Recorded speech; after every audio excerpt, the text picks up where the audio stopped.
কারফিউর মধ্যে হাসপাতালে আপনাদের দেখতে গিয়েছি। শেষ দিনগুলিতে আপনাদের কারো কয়েকজনকে আশ্রয় দিতে চেষ্টা করেছি। নিজে আন্ডারগ্রাউন্ড গিয়েছি। 5ই অগস্টে আমার পাশের মানুষ গুলিবিদ্ধ হয়েছেন। লিখেছি, ছবি তুলেছি, ভিডিও তুলেছি। ইন্টারনেট বন্ধ থাকাকালীন কিভাবে এগুলিকে সারা পৃথিবীতে পৌঁছানো যায়, আপনাদের সংবাদ, আমাদের সংবাদ সবাইকে দেবার চেষ্টা করেছি।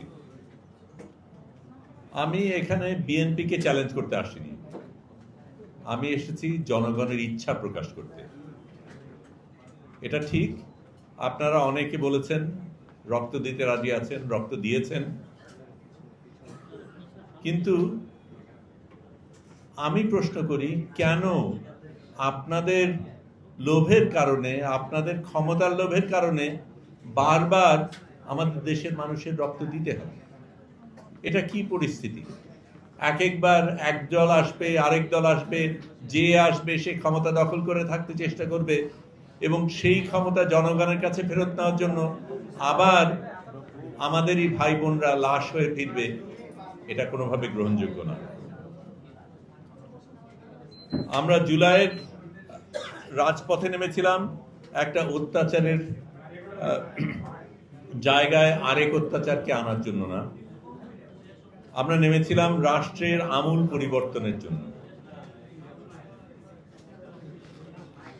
সেই বিপ্লবে ছাত্র, শ্রমিক এবং সাধারণ মানুষ রক্ত দিয়েছে। জুলাই সনদ সেই রক্তের বিনিময়ে অর্জিত অধিকার, কারো অনুগ্রহ না।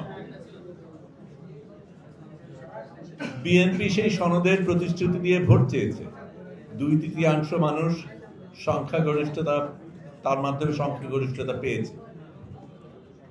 এখানে সেই প্রতিশ্রুতি ভুলে যেন না।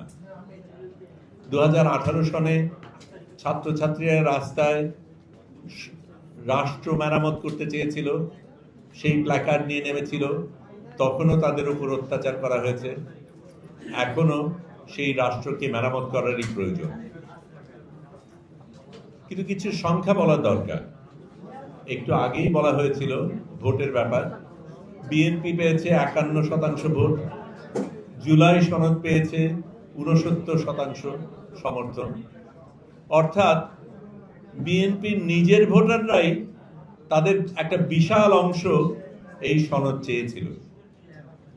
তাই সনদ থেকে আপনারা যদি পিছিয়ে যান, তাহলে শুধু আমাদের সকলের না, আপনার নিজের দলের মানুষের সাথেও আপনি বিশ্বাসঘাতকতা করছেন। আমি জানি বিএনপি কিছু ইতিবাচক পদক্ষেপ নিয়েছে। প্লেন চেয়ারে আপনি বসেন, ভিআইপি প্রোটোকল কমিয়েছেন, নিজের ছবি কমিয়েছেন, সেগুলি স্বীকার করি। কিন্তু ভালো অঙ্গভঙ্গি আর প্রকৃত পরিবর্তন এক জিনিস না। এখন প্রমাণ করার সময় যে আপনারা সত্যি জনগণের পাশে আছেন, শুধু অভিজাত শ্রেণীর নয়, সাধারণ মানুষের স্বার্থের রক্ষায়। বিএনপির কাছে 2/3 সংখ্যাগরিষ্ঠতা আছে। সংবিধান সংশোধনের জন্য যা প্রয়োজন তার চেয়ে বেশি।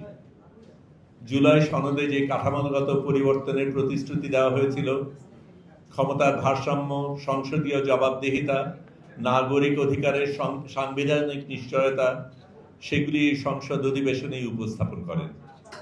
এই সুযোগ হাতছাড়া করলে আর আসবে না। যারা আন্দোলনকারীর উপর গুলি চালানোর নির্দেশ দিয়েছিল, তারা আজও জবাবদিহির বাইরে।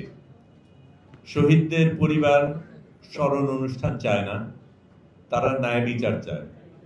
একটা স্বাধীন তদন্ত কমিশন গঠন করতে হবে, যেখানে সরকারের কোনো নিয়ন্ত্রণ থাকবে না। এই বিচার না হলে জুলাইয়ের শহীদরা কেবল রাজনৈতিক প্রতীকে পরিণত হবে এবং যেই দলই তাদের ব্যবহার করুক না কেন, সেটা তাদের স্মৃতির অবমাননা। বিপ্লব জনগণের, আমরা এটিকে চুরি হতে দেব না, আজও না, কখনো না। জুলাই যোদ্ধারা ঐক্যবদ্ধ, সংগঠিত, অবিচল। ধন্যবাদ।